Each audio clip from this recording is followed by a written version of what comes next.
परम सत्कारयोग सतगुरां दी सजी और नवाजी हुई साध संगत जीओ, आप माई भाई तंता दे योग हो। काफ़ी समय तो गुरमुख प्यारिਆਂ ਦੇ पासों रब्बी गुरबाणी दे जाप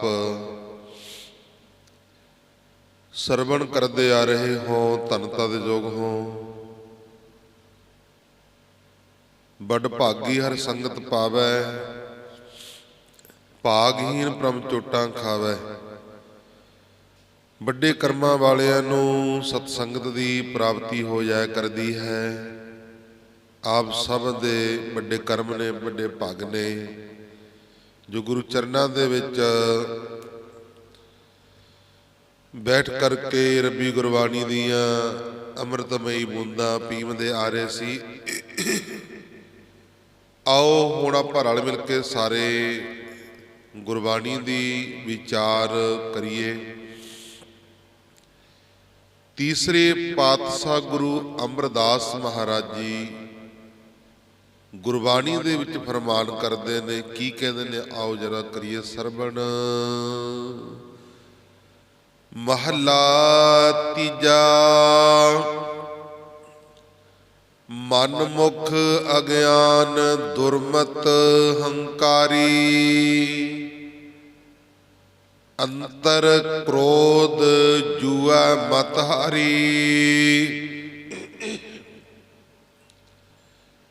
महाराज जी कहते मनमुख पुरुष आत्मक तौर ते अन्ना, खुटी बुद्ध वाला अते मगरूर है। जिहड़ा मनमुख है ना, वो आत्मक तौर ते अन्ना है और गुरु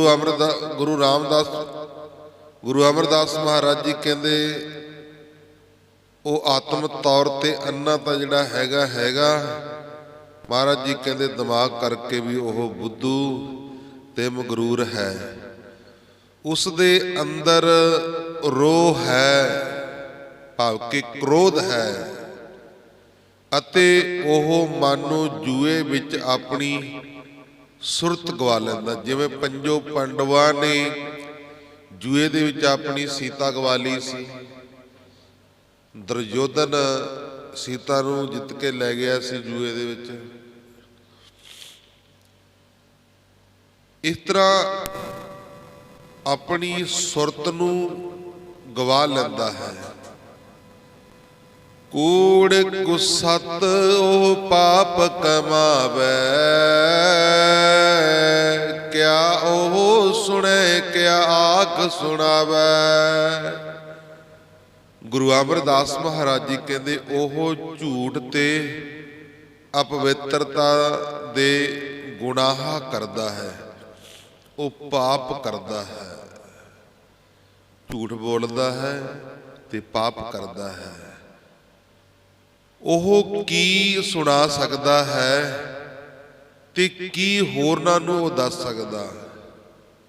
हुण मन लो गल भी, जिहड़ा बंदा आपे झूठ बोलदा, आपे पाप कमाउंदा, वो दूसरे नूं किवें कहेगा भी झूठ ना बोलो भाई, पाप ना करो, क्योंकि वो तो आप पाप करता है। एक महापुरखा नूं बेनती कीती माता ने, कहती महापुरुषो, महापुरुष कहते हाँ भाई, कहती मेरा बच्चा गुड़ खाणों नहीं हटता, बहुत ही खाता। महापुरुष कहते अच्छा भाई, आए करी 20 दिनों तक लैके आई, 20 दिनों तक फिर लैके आए। कहते 7 वचन जी। हुण अगों वो महापुरख सी, वो भी गुड़ खा लेंदे कदे कदे प्रसादे दे नाल। कई हुण आदत हुंदी आ, प्रसादा सकिया गुड़ दी रोड़ी खांदे ने, किसे नूं किस तरह की आदत हुंदी आ। वो अगों महापुरुष सी जिहड़े, वो भी प्रसादा पानी छक के गुड़ खा लेंदे सी। ਹੁਣ ਉਹ ਆਪ ਖਾਂਦੇ ਸੀ, ਹੁਣ ਕਿਵੇਂ ਕਹਿੰਦੇ ਵੀ ਨਾ ਭਾਈ ਗੁੜ ਨਾ ਖਾ। ਉਹਨਾਂ ਨੇ ਫਿਰ 20 ਦਿਨ ਗੁੜ ਖਾਧਾ ਨਹੀਂ, ਸੜਤਾ, ਆਪ ਛੱਡਿਆ। ਪਹਿਲਾਂ 20 ਦਿਨਾਂ ਬਾਅਦ ਫਿਰ ਆ ਗਈ, ਬਾਬਾ ਜੀ ਮਹਾਂਪੁਰਸ਼ ਕਹਿੰਦੇ ਹਾਂ ਭਾਈ ਆ ਕਰੋ ਜੀ, ਮਿਹਰ ਕਰੋ, ਕਿਰਪਾ, ਇਹ ਗੁੜ ਬਹੁਤਾ ਹੀ ਖਾਂਦਾ। ਮਹਾਂਪੁਰਸ਼ਾਂ ਨੇ ਸਿਰ ਤੇ ਹੱਥ ਰੱਖਿਆ, ਕਹਿੰਦੇ ਭਾਈ ਕਾਕਾ ਗੁੜ ਨਾ ਖਾਇਆ ਕਰ, ਗੁੜ ਨਾ ਖਾਇਆ ਕਰ। ਕਹਿੰਦਾ ਜੀ ਠੀਕ ਆ। ਬੀਬੀ ਕਹਿਣ ਲੱਗੀ ਮਹਾਂਪੁਰਸ਼ੋ ਆਗ ਬਚਨ ਕਰਨਾ ਸੀ ਤਾਂ ਤੁਸੀਂ ਉਦਾਂ ਹੀ ਕਰ ਦਿੰਦੇ, ਜਿਹੜਾ ਤੁਸੀਂ ਬਚਨ ਕੀਤਾ ਅੱਜ, ਇਹ ਤੁਸੀਂ ਉਦੋਂ 20 ਦਿਨ ਪਿੱਛੇ ਹੀ ਕਰ ਦਿੰਦੇ। ਮਹਾਂਪੁਰਖ ਕਹਿੰਦਾ ਭਾਈ ਕਿਵੇਂ ਕਰ ਦਿੰਦੇ? ਕਹਿੰਦੇ ਅਸੀਂ ਆਪ ਗੁੜ ਖਾਂਦੇ ਸੀ। ਆਖੋ ਸਤਨਾਮ। ਹੁਣ ਮੰਨ ਲਓ ਵੀ ਜਿਹੜਾ ਬੰਦਾ ਸ਼ਰਾਬ ਪੀਂਦਾ ਉਹ ਦੂਸਰੇ ਨੂੰ ਕਹੇ ਵੀ ਨਾ ਬਈ ਇਹ ਨਾ ਪੀ, ਮਾੜੀ ਆ। ਹੁਣ ਘਰਾਂ ਦੇ ਵਿੱਚ ਦੇਖਦੇ ਆ ਜਿਹੜੇ ਪੀਂਦੇ ਨੇ ਆਪਣੇ ਬੱਚਿਆਂ ਨੂੰ ਕਹਿੰਦੇ ਨਾ ਭਾਈ ਸ਼ਰਾਬ ਨਾ ਪੀਓ, ਮਾੜੀ ਆ। ਉਹ ਬਾਪੂ ਤੈਨੂੰ, ਤੇਰੇ ਵਾਸਤੇ ਨਹੀਂ ਮਾੜੀ ਹੈ, ਤੂੰ ਵੀ ਤਾਂ ਪੀਂਦਾ। ਤਾਂ ਗੁਰਮੁਖ ਪਿਆਰਿਓ, ਘਰ ਦੇ ਵਿੱਚ ਜਰਦਾ ਬੀੜੀਆਂ ਨਸ਼ੇ ਕਰਦੇ ਆ, ਫਿਰ ਬੱਚੇ ਕਰਨ ਲੱਗ ਜਾਂਦੇ ਨੇ ਦੇਖ ਕੇ, ਫਿਰ ਆਪਾਂ ਬੱਚਿਆਂ ਨੂੰ ਘੂਰਦੇ ਆ, ਫਿਰ ਕਿੱਥੇ ਮੰਨਦੇ ਨੇ। ਇਸ ਕਰਕੇ ਪਹਿਲਾਂ ਆਪ ਉਸੂਲਾਂ ਦੇ ਉੱਤੇ ਠੀਕ ਹੋਣਾ ਪੈਂਦਾ, ਫਿਰ ਦੂਸਰੇ ਨੂੰ ਕਹਿ ਸਕਦੇ ਆਪਾਂ। ਮੰਨ ਲਓ ਗੱਲ ਵੀ ਕੋਈ ਪ੍ਰਚਾਰ ਕਰਦਾ, ਮੰਨ ਲਓ ਆਪਾਂ ਮੇਰੇ ਤੇ ਗੱਲ ਲਾ ਲਓ ਵੀ ਨਾ ਮੈਂ ਉੱਠ ਕੇ ਨਹਾਉਣਾ, ਨਾ ਕੋਈ ਬਾਣੀ ਪੜ੍ਹਦਾ, ਨਾ ਕੋਈ ਸਿਮਰਨ ਕਰਦਾ, ਨਾ ਕੋਈ ਸੇਵਾ ਕਰਦਾ, ਮੈਂ ਦੂਸਰਿਆਂ ਨੂੰ ਕਰੀ ਜਾਵਾਂ ਵੀ ਭਾਈ ਸੇਵਾ ਕਰੋ, ਉੱਠ ਕੇ ਨਹਾਵੋ, ਬਾਣੀ ਪੜੋ, ਮੈਂ ਖੁਦ ਪੜ੍ਹ ਨਹੀਂ ਰਿਹਾ। ਤਾਂ ਗੁਰਮੁਖ ਪਿਆਰਿਓ, ਉਹ ਫਿਰ ਬਚਨ ਕਿਸੇ ਤੇ ਅਸਰ ਨਹੀਂ ਕਰਦਾ। ਆਖੋ ਸਤਨਾਮ।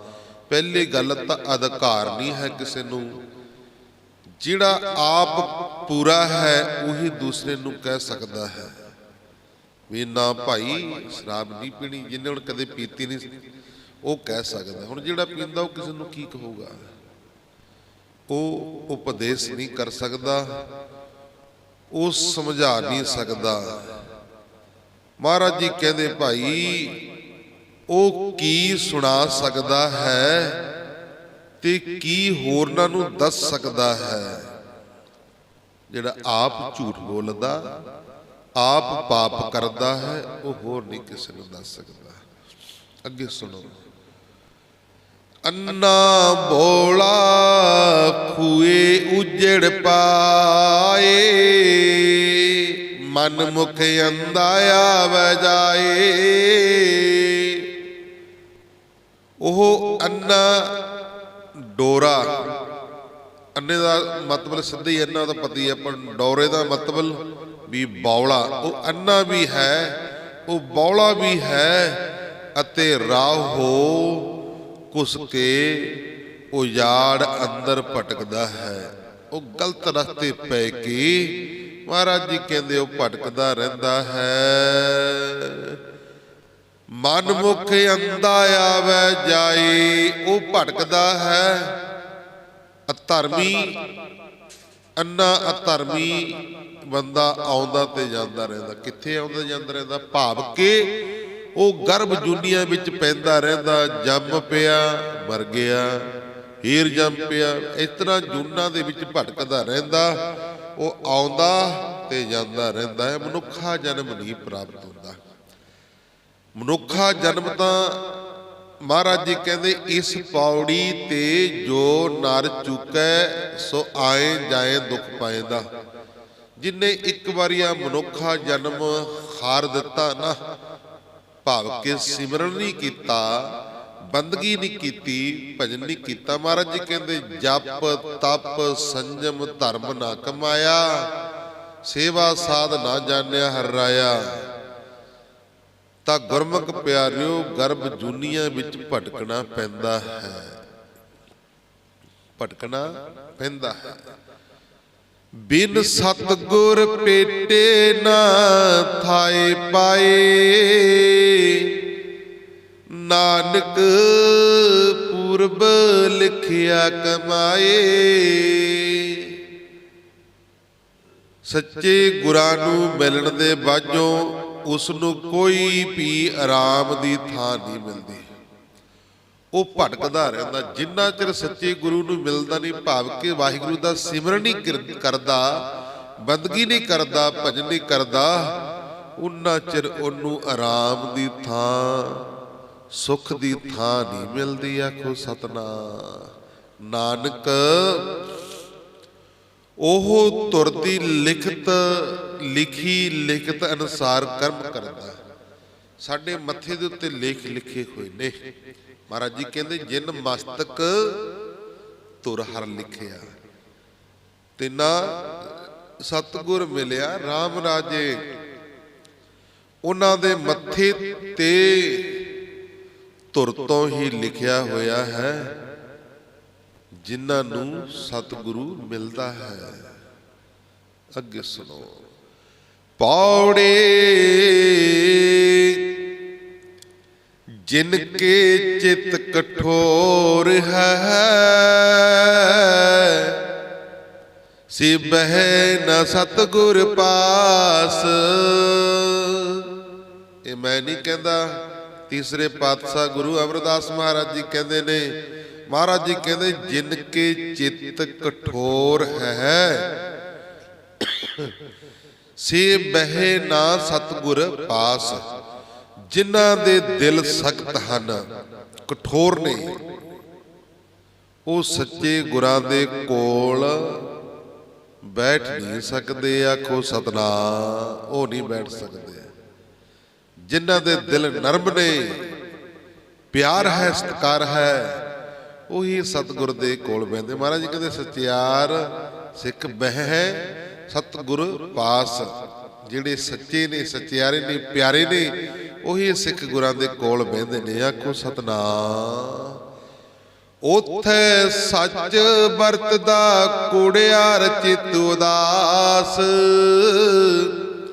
ਮਹਾਰਾਜ ਜੀ ਕਹਿੰਦੇ ਉੱਥੇ ਭਾਈ ਪਵਿੱਤਰਤਾ ਹੋ ਰਹੀ ਹੈ, ਉੱਥੇ ਸੱਚ ਵਰਤਦਾ ਹੈ।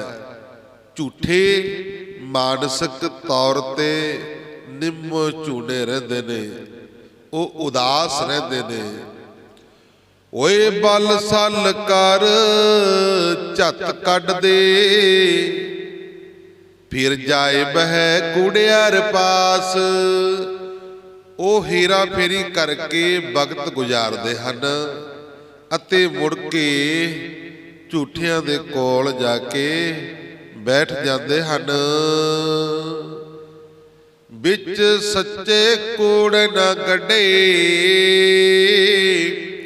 ਮਨ ਵੇਖੋ ਕੋ ਨਿਰਜਾਸ। ਸਤਿਗੁਰੂ ਜੀ ਕਹਿੰਦੇ ਸੱਚ ਅੰਦਰ ਝੂਠ ਨਹੀਂ ਮਿਲਦਾ। ਸੱਚ ਦੇ ਅੰਦਰ ਝੂਠ ਨਹੀਂ ਮਿਲਦਾ ਹੈ।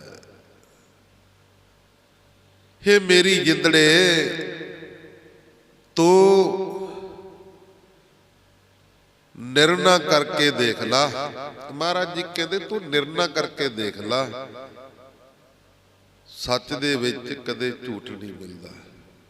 ਸੱਚੇ ਬੰਦੇ ਦੀ ਤੇ ਝੂਠੇ ਬੰਦੇ ਦੀ ਆਪਸ ਦੇ ਵਿੱਚ ਨਹੀਂ ਕਦੇ ਵੀ ਮਿਲਦੀ। ਆਖੋ ਸਤਿਨਾਮ। ਕੂੜਿਆਰ ਕੂੜੀਆਰ ਜਾਇ ਰਲੈ, ਕੂੜਿਆਰ ਕੂੜਿਆਰੀ ਜਾਇ ਰਲੈ। ਸਚਿਆਰ ਸਿੱਖ ਬੈਠੇ ਸਤਿਗੁਰ ਪਾਸ। ਮਹਾਰਾਜ ਜੀ ਕਹਿੰਦੇ ਝੂਠੇ ਜਾ ਕੇ ਝੂਠਿਆਂ ਨਾਲ ਮਿਲ ਜਾਂਦੇ ਹਨ। ਜਿਹੜੇ ਸੱਚੇ ਸਿੱਖ ਨੇ ਉਹ ਗੁਰੂ ਮਹਾਰਾਜ ਜੀ ਦੇ ਕੋਲ ਬਹਿੰਦੇ ਨੇ। ਆਖੋ ਸਤਿਨਾਮ। ਝੂਠੇ ਨਹੀਂ ਬੈਠ ਸਕਦੇ ਗੁਰੂ ਦੇ ਕੋਲ। ਅੱਗੇ ਸੁਣੋ। ਸ਼ਲੋਕ ਮਹਲਾ ਪੰਜਵਾ। ਰਹਿੰਦੇ ਖੁੰਦੇ ਨਿੰਦਕ ਮਾਰਿਆਨ, ਕਰ ਆਪੇ ਆਹਾਰ। ਸਤਿਗੁਰੂ ਜੀ ਕਹਿੰਦੇ ਉਪਰਾਲਾ ਕਰਕੇ ਸੁਆਮੀ ਨੇ, ਪਰਮੇਸ਼ਰ ਨੇ ਆਪ ਹੀ ਬਚਦੇ ਖੁੱਚਦੇ ਬਦਖੋਈ ਕਰਨ ਵਾਲੇ ਮਾਰ ਸੁੱਟੇ ਹਨ। ਉਪਰਾਲਾ ਕਰਕੇ ਪਰਮੇਸ਼ਰ ਨੇ ਆਪ ਹੀ ਬਚਦੇ ਖੁੱਚਦੇ ਨਿੰਦਿਆ ਚੁਗਲੀ ਕਰਨ ਵਾਲੇ ਮਹਾਰਾਜ ਜੀ ਨੇ ਮਾਰ ਸੁੱਟੇ ਹਨ। ਸੰਤ ਸਹਾਈ ਨਾਨਕਾ ਬਰਤੈ ਸਭ ਜਾਹਰ। ਸਤਿਗੁਰੂ ਜੀ ਕਹਿੰਦੇ ਸਾਧੂਆਂ ਦਾ ਸਹਾਇਕ ਸੁਆਮੀ ਹਰ ਥਾਂ ਤੇ ਪ੍ਰਗਟ ਹੀ ਵਿਆਪਕ ਹੋ ਰਿਹਾ। ਉਹ ਸੰਤਾਂ ਦਾ, ਸਾਧੂਆਂ ਦਾ ਸਹਾਈ ਹੈ।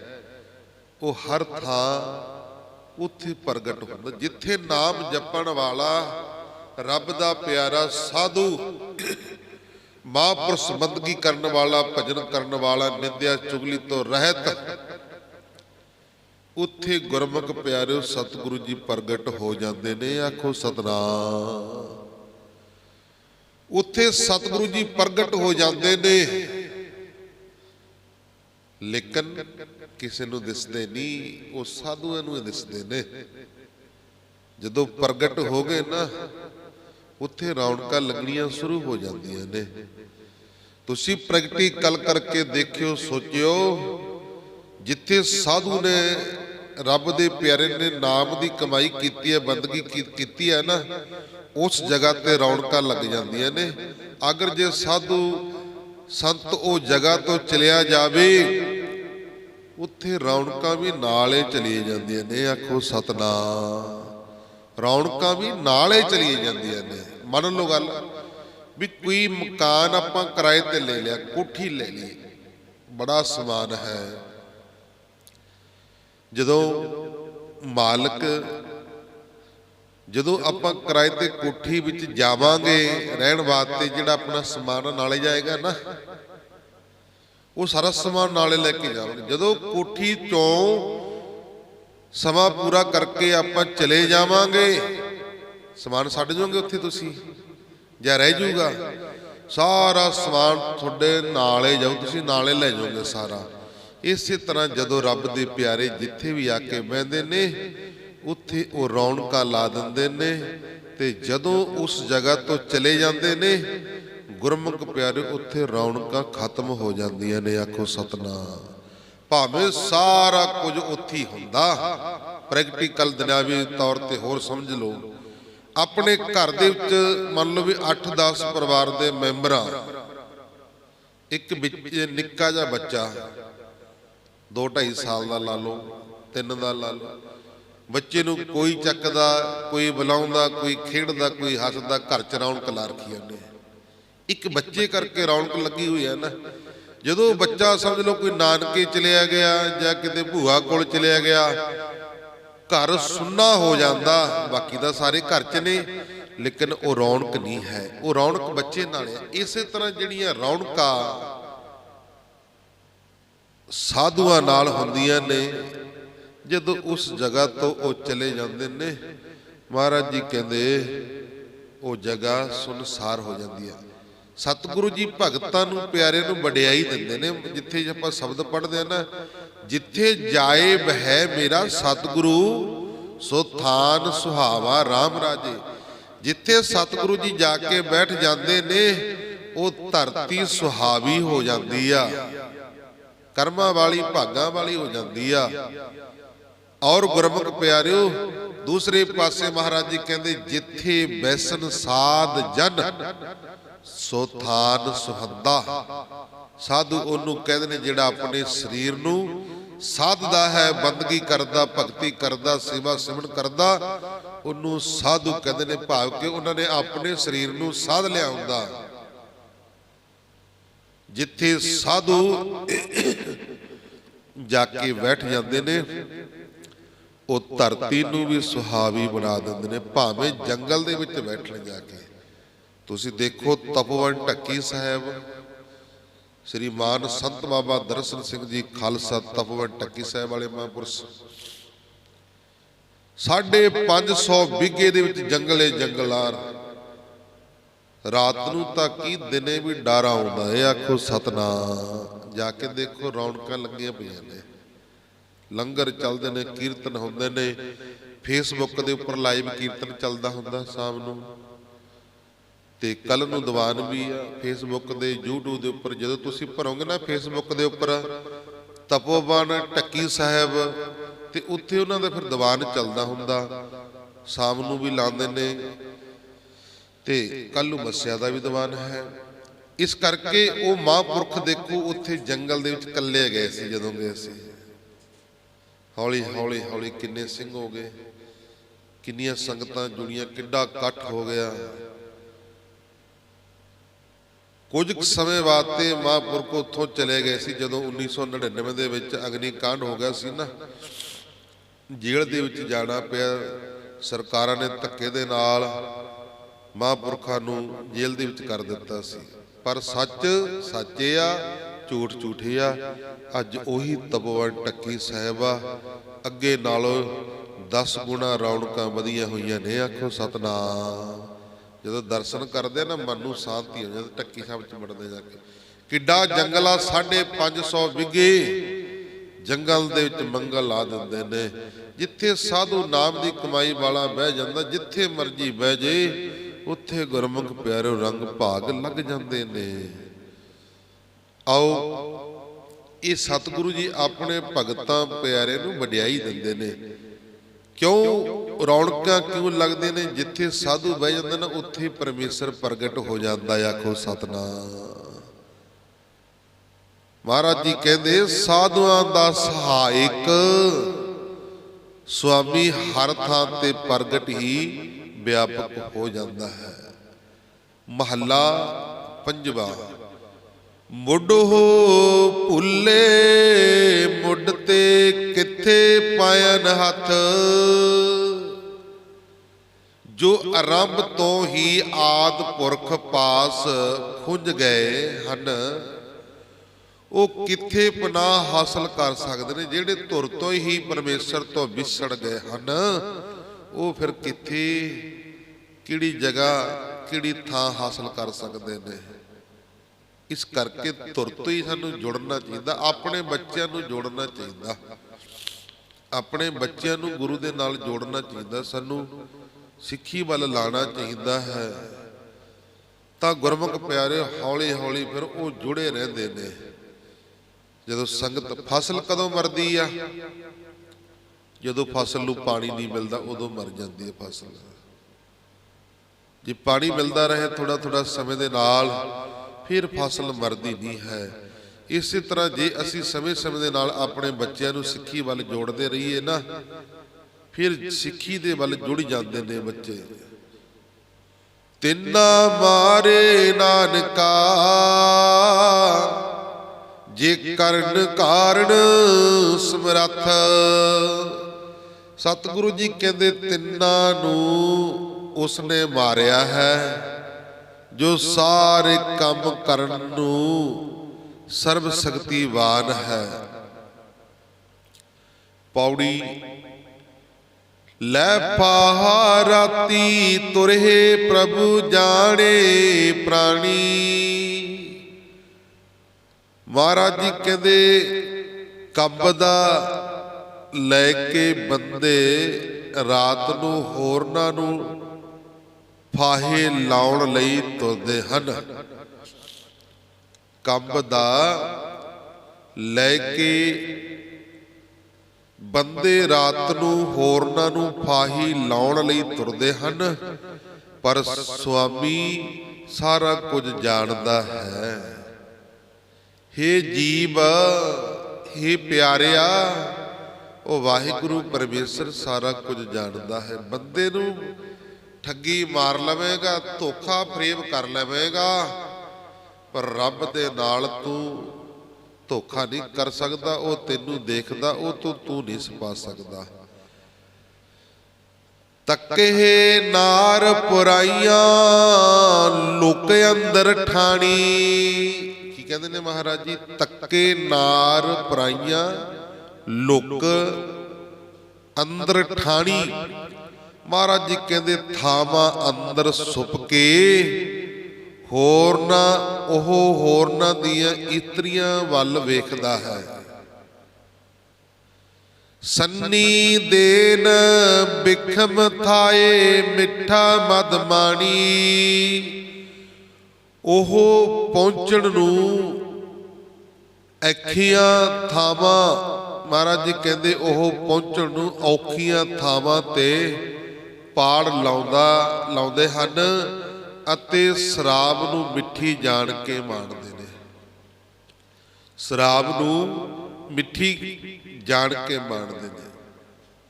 ਹੁਣ ਸ਼ਰਾਬ ਦੀ ਬੋਤਲ ਦੇ ਉੱਤੇ ਕੰਪਨੀ ਵੱਲੋਂ ਵੀ ਲਿਖਿਆ ਹੁੰਦਾ ਸਿਹਤ ਲਈ ਹਾਨੀਕਾਰਕ, ਲਿਖਿਆ ਹੁੰਦਾ ਨਾ ਬੋਤਲ ਦੇ ਉੱਤੇ ਵੀ ਇਹ ਸਿਹਤ ਲਈ ਹਾਨੀਕਾਰਕ ਆ। ਇੱਕ ਜਰਦੇ ਦੀ ਪੁੜੀ ਦੇ ਉੱਤੇ ਵੀ ਲਿਖਿਆ ਹੁੰਦਾ ਵੀ ਜਰਦਾ ਸਿਹਤ ਲਈ, ਸਰੀਰ ਲਈ ਹਾਨੀਕਾਰਕ ਆ, ਠੀਕ ਨਹੀਂ ਹੈ। ਇੱਕ ਸ਼ਰਾਬ ਦੀ ਬੋਤਲ, ਇੱਕ ਜਰਦੇ ਦੀ ਪੁੜੀ ਆਪਣੇ ਆਪ ਕਹਿ ਰਹੀ ਆ ਵੀ ਮੈਂ ਤੇਰੇ ਸਰੀਰ ਲਈ ਠੀਕ ਨਹੀਂ ਹਾਂ, ਮੇਰੇ ਤੋਂ ਦੂਰ ਰਹਿ। ਮਾਂ ਦਾ ਪੁੱਤ ਪਰਵਾਹ ਨਹੀਂ ਕਰਦਾ, ਪਹਿਲਾਂ ਲੇਵਲ ਜੀ ਪਟਦਾ ਵੀ ਕਿਤੇ ਇਹ ਵਾਰ-ਵਾਰ ਨਾ ਦਿਖੀ ਜਾਏ, ਪਰਵਾਹ ਨਹੀਂ ਕਰਦੇ। ਉਹ ਕਹਿ ਰਹੀ ਹੈ ਵੀ ਮੇਰੇ ਲਵੇ ਨਾ ਲੱਗ, ਮੈਨੂੰ ਨਾ ਪੀ, ਮੈਂ ਤੇਰੇ ਲਈ, ਸਰੀਰ ਲਈ ਠੀਕ ਨਹੀਂ ਹਾਂ, ਪੀਣੋਂ ਨਹੀਂ ਹਟਦਾ। ਦੇਖਿਆ ਨਾ ਕਿੰਨੇ ਬੰਦੇ ਸ਼ਰਾਬਾਂ ਦੇ ਨਾਲ ਮਰ ਰਹੇ ਨੇ। ਆ ਪਿੱਛੇ ਜੇ 120 25 ਪਤਾ ਨਹੀਂ 150 ਬੰਦਾ ਸ਼ਰਾਬ ਦੇ ਨਾਲ ਮਰ ਰਿਹਾ ਹੈ। ਅੱਗੇ ਲੋਕੀ ਸ਼ਰਾਬਾਂ ਪੀਂਦੇ ਸੀ, ਇਹ ਨਹੀਂ ਸਮਝਿਓ ਕਿਤੇ ਬਾਬਾ ਪ੍ਰਮੋਟ ਕਰ ਰਿਹਾ ਸ਼ਰਾਬਾਂ ਵਾਲਿਆਂ ਨੂੰ। ਅੱਗੇ ਪੀਂਦੇ ਹੁੰਦੇ ਸੀ, ਘਰ ਦੀ ਕੱਢ ਕੁੱਟ ਲੈਂਦੇ ਹੁੰਦੇ ਸੀ, ਉਹ ਸਰੀਰ ਲਈ ਕਹਿੰਦੇ ਦਵਾਈ ਦੀ ਤੌਰ ਤੇ ਪੀ ਲੈਂਦੇ ਤੇ ਪੁਰਾਣੇ ਬਜ਼ੁਰਗ। ਤਾਂ ਇਹ ਹੁਣ ਫੈਸਲੇ ਬਣਾ ਲਿਆ, ਇਹ ਸਰੀਰ ਲਈ ਮਹਾਰਾਜ ਜੀ ਕਹਿੰਦੇ ਹਾਨੀਕਾਰਕ ਆ। ਵਿੱਚ ਗੋਲੀਆਂ ਪਾ ਦਿੰਦੇ ਨੇ, ਵਿੱਚ ਪਤਾ ਨਹੀਂ ਕੀ ਅੱਗ ਸਵਾਹ। ਪੀਣ ਵਾਲੇ ਬੰਦੇ ਦਾ ਸਾਰਾ ਸਰੀਰ ਦਾ ਸਿਸਟਮ ਹਿਲਾ ਕੇ ਰੱਖ ਦਿੰਦੇ ਆ। ਆਖਰ ਨੂੰ ਮੌਤ ਦੇ ਮੂੰਹ ਦੇ ਵਿੱਚ ਪਹੁੰਚ ਜਾਂਦੇ ਨੇ। ਜਿੰਨਾ ਮਰਜ਼ੀ ਸਮਝਾ ਲਓ, ਸੜਦੇ ਨਹੀਂ ਹਨ, ਸੜਦੇ ਨਹੀਂ ਹਨ, ਜਿੰਨਾ ਮਰਜ਼ੀ ਸਮਝਾ ਲਓ। ਇਸ ਕਰਕੇ ਸਰੀਰ ਲਈ ਹਾਨੀਕਾਰਕ ਇਹੋ ਜਿਹੀ ਚੀਜ਼ ਨਾ ਕਦੇ ਵੀ ਵਰਤੋ, ਦੂਰ ਰਹੋ। ਕਰਮੀ ਆਪੋ ਆਪਣੀ ਆਪੇ ਪੁਸਤਾਣੀ। ਮਹਾਰਾਜ ਜੀ ਕਹਿੰਦੇ ਆਪੋ ਆਪਣੀ ਕਰਨੀ ਆ ਭਾਈ, ਫਿਰ ਪਛਤਾਣਾ ਪੈਣਾ ਬਾਅਦ ਦੇ ਵਿੱਚ। ਆਪੋ ਆਪਣੇ ਮੰਦੇ ਅਮਲਾਂ ਦੀ ਖਾਤਰ ਉਹ ਮਗਰੋਂ ਆਪ ਹੀ ਪਛਤਾਪ ਕਰਦਾ, ਫਿਰ ਆਪ ਹੀ ਬੜਾ ਪਛਤਾਉਂਦਾ। ਪਹਿਲਾਂ ਨਹੀਂ ਸੋਚਦਾ ਸਮਝਦਾ, ਬਾਅਦ ਦੇ ਵਿੱਚ ਪਛਤਾਉਂਦਾ। ਪਛਤਾਉਣਾ ਇੱਕ ਦਿਨ ਸਾਰਿਆਂ ਨੂੰ ਪੈਂਦਾ ਜਿਹੜੇ ਫਿਰ ਇਸ ਤਰ੍ਹਾਂ ਦੇ ਕਰਮ ਕਰਦੇ ਨੇ। ਆਓ ਲਾਸਟ ਪੰਕਤੀ, ਅਰਦਾਸ ਸਮਾਪਤੀ। ਅਜਰਾਇਲ ਫਰਿਸ਼ਤਾ ਤਿਲ ਪੀੜੈ ਕਹਾਣੀ। ਕਰਮੀ ਆਪੋ ਆਪਣੀ ਆਪੇ ਪਛਤਾਣੀ। ਅਜਰਾਇਲ ਪ੍ਰੇਤਾ ਤਿਲ ਪੀੜੇ ਕਹਾਣੀ। ਮਹਾਰਾਜ ਜੀ ਕਹਿੰਦੇ ਆਪੋ ਆਪਣੇ ਮੰਦੇ ਅਮਲਾਂ ਦੀ ਖਾਤਰ ਉਹ ਮਗਰੋਂ ਆਪ ਹੀ ਬੜਾ ਪਛਤਾਉਂਦਾ ਹੈ, ਪਛਤਾਪ ਕਰਦਾ ਹੈ, ਬਿਰਲਾਪ ਕਰਦਾ ਹੈ। ਅਜਰਾਇਲ ਮੌਤ ਦਾ ਫਰਿਸ਼ਤਾ, ਮੌਤ ਦਾ ਫਰਿਸ਼ਤੇ ਦਾ ਮਤਲਬ ਭਾਵ ਜਮਦੂਤ। ਮੌਤ ਦਾ ਫਰਿਸ਼ਤਾ ਉਹਨਾਂ ਨੂੰ ਕੁੰਜਦਾ ਦੇ ਪਰਾਗ ਵਾਂਗੂ ਪੀੜ ਸੁੱਟਦਾ ਹੈ। ਜਿਵੇਂ ਤਿਲਾਂ ਨੂੰ ਨਾ ਕਹਾਣੀ ਦੇ ਵਿੱਚ ਪੀੜਿਆ ਜਾਂਦਾ, ਮਹਾਰਾਜ ਜੀ ਕਹਿੰਦੇ ਫਿਰ ਉਹ ਕਹਾਣੀ ਦੇ ਤਿਲਾਂ ਵਾਂਗੂ ਪੀੜੇ ਜਾਂਦੇ ਨੇ। ਆਖੋ ਸਤਨਾਮ। ਜਿਵੇਂ ਸ਼ਬਦ ਪੜ੍ਹਦੇ ਨਾ, ਸਮਾਪਤੀ ਕਰਾਂਗੇ ਨਾਲ ਦੀ ਨਾਲ। ਓ ਜੀ ਮੈਂ ਲੁਕ ਲੁਕ ਪਾਪ ਕਮਾਉਣਾ, ਕਹਾਣੀ ਵਿੱਚ ਪੀੜਿਆ ਜਾਵੇਗਾ। ਲੁਕ ਲੁਕ ਪਾਪ ਕਮਾਉਣਾ, ਕਹਾਣੀ ਵਿੱਚ ਪੀੜਿਆ ਜਾਵੇਗਾ। ਮੇਰੇ ਪਿਆਰੇ ਜੀ ਕਹਾਣੀ ਵਿੱਚ ਪੀੜਿਆ ਜਾਵੇਗਾ। ਮੇਰੇ ਪਿਆਰੇ ਜੀ ਕਹਾਣੀ ਵਿੱਚ ਪੀੜਿਆ ਜਾਵੇਗਾ। ਜਿਹੜੇ ਲੁਕ ਲੁਕ ਪਾਪ ਕਮਾਉਣਾ, ਕਹਾਣੀ ਵਿੱਚ ਪੀੜਿਆ ਜਾਵੇਗਾ। ਜਿਹੜੇ ਲੁਕ ਲੁਕ ਪਾਪ ਕਮਾਉਣਾ, ਕਹਾਣੀ ਵਿੱਚ ਪੀੜਿਆ ਜਾਵੇਗਾ। ਜਿਹੜੇ ਬੰਦਾ ਲੁਕ ਲੁਕ ਪਾਪ ਕਮਾਉਂਦਾ ਨਾ, ਉਹ ਫਿਰ ਗੁਰਮੁਖ ਪਿਆਰਿਓ ਕਹਾਣੀ ਦੇ ਵਿੱਚ ਪੀੜਿਆ ਜਾਂਦਾ ਹੈ। ਆਓ ਬਾਕੀ ਵਿਚਾਰਾਂ ਕਰਾਂਗੇ ਕੱਲ ਨੂੰ। ਸ਼ਲੋਕ ਮਹੱਲਾ ਪੰਜਵਾਂ। ਸੇਵਕ ਸੱਚੇ ਸਾਹ ਕੇ ਸਹੀ ਪ੍ਰਵਾਨ, ਦੂਜਾ ਸੇਵਨ ਨਾਨਕਾ ਸੇ ਪਚ ਪਚ ਮੂਏ ਅਜਾਣ। ਇਹ ਵਿਚਾਰ ਕੱਲ ਨੂੰ ਕਰਾਂਗੇ। ਆਓ ਗੁਰਬਾਣੀ ਪੜ੍ਹਦਿਆਂ ਸੁਣਦਿਆਂ ਕੋਲੋਂ ਬੇਅੰਤ ਹੀ ਪ੍ਰਕਾਰ ਦੀਆਂ ਗਲਤੀਆਂ ਭੁੱਲਾਂ ਚੁੱਕਾ ਹੋ ਜਾਂਦੀਆਂ ਨੇ। ਸੰਗਤਾਂ ਸਤਿਗੁਰੂ ਜੀ ਬਖਸ਼ਣਹਾਰ ਹਨ। ਅੱਗੋਂ ਵਾਸਤੇ ਸਿਰ ਤੇ ਮੇਰਾ ਪਿਆਰ ਰੱਖ ਕੇ ਸੁੱਧ ਸਪੱਟ ਗੁਰਬਾਣੀ ਪੜ੍ਹਨ ਦੀ, ਸੇਵਾ ਕਰਨ ਦੀ, ਕਥਾ ਕੀਰਤਨ ਕਰਨ ਦੀ ਸੋਝੀ ਆ ਜਾਏ। ਲੋਕ ਸੁਖੀਏ ਪ੍ਰਲੋਕ ਸਹਿਲੇ, ਨਾਨਕ ਹਰ ਪ੍ਰਭ ਆਪੇ ਮਿਲੇ।